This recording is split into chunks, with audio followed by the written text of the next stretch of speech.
শীতকাল তো পড়েই গেছে, আর কড়াইশুঁটির কচুরি না হলে কি আর শীতকাল জমে?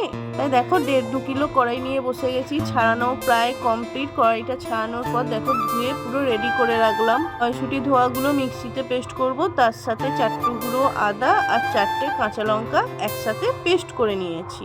দেখো কড়াইশুঁটিটা আমার পেস্ট করা কমপ্লিট। খুব সুন্দর স্মেল উঠেছে। কড়ার মধ্যে সাদা তেল দিয়ে তারপর পেস্ট করাটা দিয়ে দিলাম। তারপর পরিমাণ মতো নুন, হলুদ আর জিরে গুঁড়ো দিয়ে দিলাম।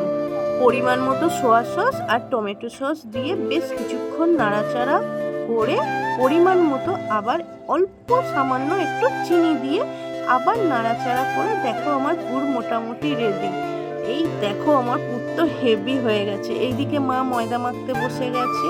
ময়নে নুন আর সাদা তেল দিয়ে ময়নটা রেডি করে ফেললো। তারপর গরম জল দিয়ে ময়দাটা মাখা শুরু করে দিলে। দেখো ময়দার তাল মেখে রেডি। এবার আমি ছোট ছোট করে লেচি কেটে, তার আগে আমি পুরটাকে গোল গোল করে গুলির মতো দেখো পাকিয়ে রেখেছি। তারপর দেখো লেচির মধ্যে আমি পুরটা ভরে দিচ্ছি। এই দেখো আমার লেচির মধ্যে সব পুর ভরা রেডি। তো এবার আমি আস্তে আস্তে বেলা শুরু করছি। মা এদিকে তেল গরম করেছে, আমি তেলে ছেড়েও দিয়েছি। তো দেখো মা আমাকে বসিয়ে দিয়েছে খেতে, যে তুই খেয়ে টেস্ট করে দেখ। তো আমি গরম গরম কি করে খাবো ভাবতে না ভাবতে তো আমার ভিডিও দেখো করা কমপ্লিট।